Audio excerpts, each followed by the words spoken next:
Olá, sejam bem-vindos ao Dramas Brasil. Hoje para falar sobre o Kim Hyun-jung, que se envolveu em algumas polêmicas ao longo de sua carreira, e hoje a gente vai falar sobre o que aconteceu, por onde ele anda e o que ele fez depois do sucesso de Garotos em Vez de Flores, Playful Kiss e, claro, o que se deu de todas as coisas que ele foi acusado. Ele é inocente ou culpado? Vamos pro vídeo. Como todo mundo sabe, ele teve um grande sucesso entre 2008 e 2010, onde ele fez dois dramas muito populares. Ele foi representar a Coreia do Sul na abertura dos Jogos Asiáticos de 2010. Estava sendo patrocinado por muitas marcas, tinha muitos fãs, seus discos venderam milhares de cópias em vários países. Até quando ele estava no exército, tinha músicas dele em primeiro lugar nas paradas de sucesso. Ele estava consolidado como uma estrela Hallyu. Tudo começou a desandar quando em 2014 uma mulher identificada como Choi apareceu dizendo ser sua ex-namorada e que ele a agrediu muitas e muitas vezes ao ponto dela quebrar 6 costelas. Em agosto de 2014, a Choi acusou o Kim de vários espancamentos.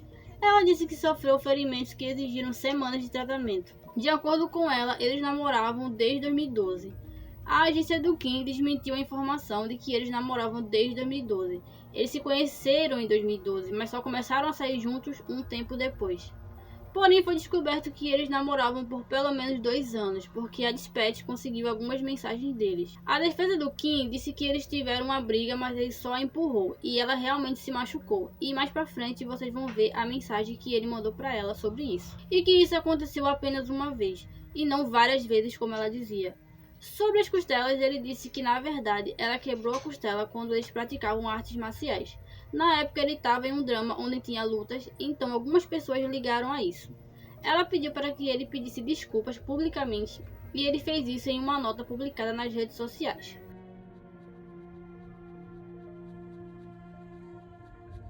Os advogados da Choi disseram que, como ele se desculpou, eles iriam retirar algumas das acusações. Só que, mesmo ela retirando algumas acusações, ele foi multado em 5 milhões de wons, porque mesmo que sem querer, ela foi ferida e passou semanas no hospital para se recuperar.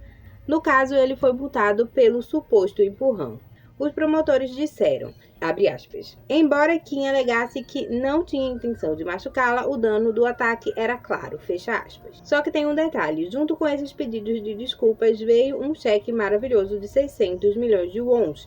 Como eu vou contar tudo em ordem cronológica, eu já vou contar aqui sobre isso, porém na época isso não foi a público. Acontece que o Kim e a Choi fizeram um acordo de acabar com isso naquele momento e ela recebeu esses 600 mil wons e ela retirou tudo aquilo que ela falou. Só que assim, eles voltaram a namorar depois disso tudo.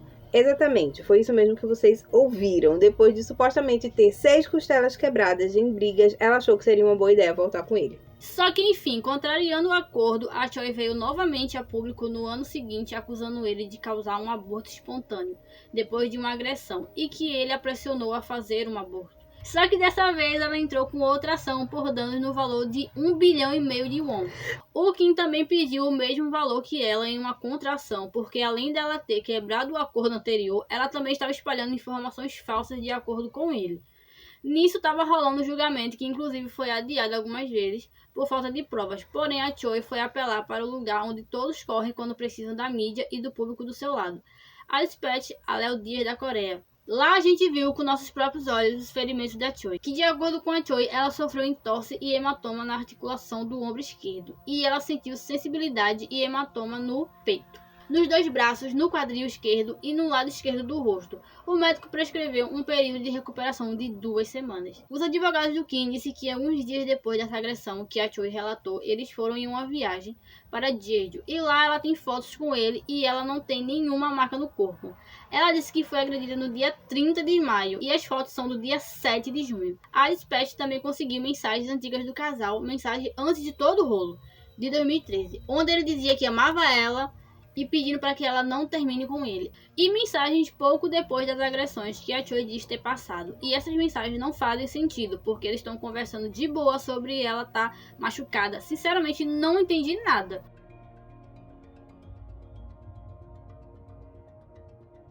Também temos mensagens de quando ele descobriu que ela ficou grávida. Bizarra essa conversa, não tenho nem palavras.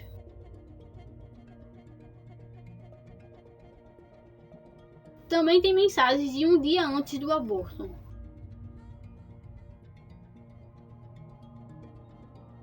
E mensagens do dia do aborto.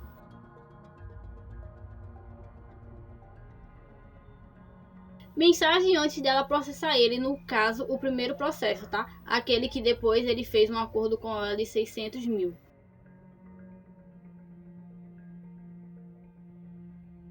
Aí temos mensagens da Choi contando para o Kim que ela vai processar ele sobre tudo e é quando ele faz o acordo com ela.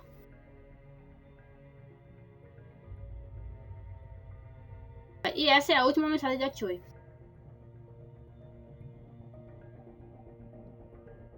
Aí o resto vocês já sabem, né? Ele deu o dinheiro, deu acordo pra ela e eles voltaram a namorar.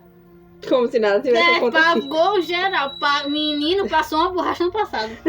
Caraca. A Dispatch conseguiu também algumas mensagens de texto dos dois, já depois deles estarem namorando. Ou seja, depois de todo aquele rolo, iria começar novamente. Porque ela voltou atrás e processou ele de novo. Não vou mostrar todas as mensagens, porque algumas é só eles falando besteira. Foi só para provar que eles namoravam mesmo. Vamos ver só a parte que interessa para o caso. Os links vão estar na descrição se vocês quiserem ler. No dia 9 de janeiro de 2015, a gente descobre por meio dessas mensagens que ela está grávida. Eles estão conversando sobre a criança, sobre como ele está triste porque ele estava no exército e quando ele saísse a criança já teria 2 anos. Ele se mostra preocupado e tudo. Enfim, uma conversa normal. Já em 10 de janeiro de 2015, o Kim já mostra que não quer um casamento. Ele quer criar a criança, porém ele não quer se casar. Ele também demonstra preocupação em ter que contar para os pais. Ainda no mesmo dia ele diz que vai casar, mesmo que parecendo que não quer, porém ele parece preocupado de ser multado, talvez algum acordo com alguma empresa ou agência, não entendi.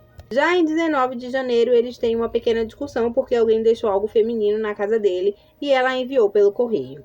As últimas mensagens são do pai do Kim, que estava duvidando da gravidez e queria que ela fosse em um hospital onde ele conhecia os médicos. O que o Kim falou sobre essas mensagens? Ele disse que ela apagou algumas mensagens e que tirou várias coisas de contexto. A polícia disse que sim, mensagens foram apagadas, porém as mensagens que restaram lá não foram alteradas e são verdadeiras. Um tempo depois, em setembro de 2015, ela deu à luz a seu filho que ela disse que iria criar sozinha, sem o Kim. Em 12 de novembro de 2020, veio o veredito. Kim foi inocentado e a Suprema Corte ordenou que Choi pagasse a Kim 100 milhões de won por danos morais. A declaração foi a seguinte: não há evidência de que ela sofreu um aborto devido ao abuso de Kim, ou ele a pressionou a fazer um aborto. Como celebridade, a imagem pública de Kim sofreu muito e sua reputação foi prejudicada. Aí você deve estar se perguntando, por quê? Como? Então, eu vou explicar. Acontece que a promotoria descobriu que nenhuma das acusações apresentadas por Choi era válida. Quando a Choi foi no hospital, ela disse que foi na academia que ela lesionou a costela. Além disso, ela também se recusou a fornecer um diagnóstico médico.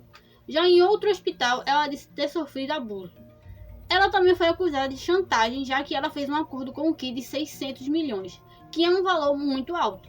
Algumas mensagens da Choi e da sua mãe também eram suspeitas e aparentavam ser chantagens. As mensagens de textos que vazaram para a mídia mostraram contradições também, porque ela apagou mensagens e abre aspas. Alguns dos conteúdos recuperados posteriormente, é claro que o conteúdo era particularmente desfavorável à senhora Choi. Sobre as mensagens divulgadas para a Dispatch, abre aspas, é reconhecido que a senhora Choi conduziu uma entrevista com a mídia com informações falsas e difamou Kim.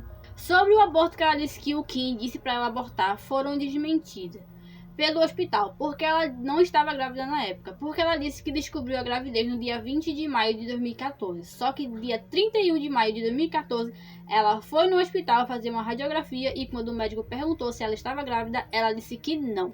Então aqui se encerrou esse caso que durou 5 anos. Quero dizer que muita coisa mais aconteceu, só que eu não tinha como saber se era verdade ou não. Tudo que vocês viram aqui foi o que saiu da boca dos advogados de ambos e da justiça. De acordo com o Kim, ele foi proibido de ver seu filho durante anos e só no ano passado, quando o menino já estava com 7 anos, ele pôde conhecer o seu filho pessoalmente. Choi colocou ele na justiça por causa de pensão. Ela disse que ele não estava pagando a pensão durante 8 anos, porém ele queria que o dinheiro da pensão fosse diminuído porque ele não recebia tanto dinheiro mensalmente para pagar o valor que era 2 milhões. Ele queria pagar 1.600.000. Em outubro de 2022, Kim anunciou o nascimento do seu segundo filho com a sua atual esposa. Kim continua fazendo shows e recentemente fez uma turnê nas Filipinas e está vindo para o Brasil fazer show em São Paulo. Um caso curioso é que ele salvou um funcionário de um restaurante. O homem passou mal, Kim estava do lado de fora do restaurante e quando ele ouviu os funcionários assustados, ele entrou e foi ajudar o homem, que ele massageou o peito e estômago e guiou os funcionários com os primeiros socorros. E ele conseguiu manter ele consciente durante 9 minutos até a chegada da ambulância. O homem não sabia que ele era uma celebridade, mas ficou muito agradecido porque os funcionários ficaram em pânico e ele guiou toda a situação dizendo o que eles deveriam fazer. E assim ele salvou a vida do chefe do restaurante. Enfim, esse foi o vídeo, espero que vocês tenham gostado. Se inscrevam nesse canal e deixe seu like. E até a próxima.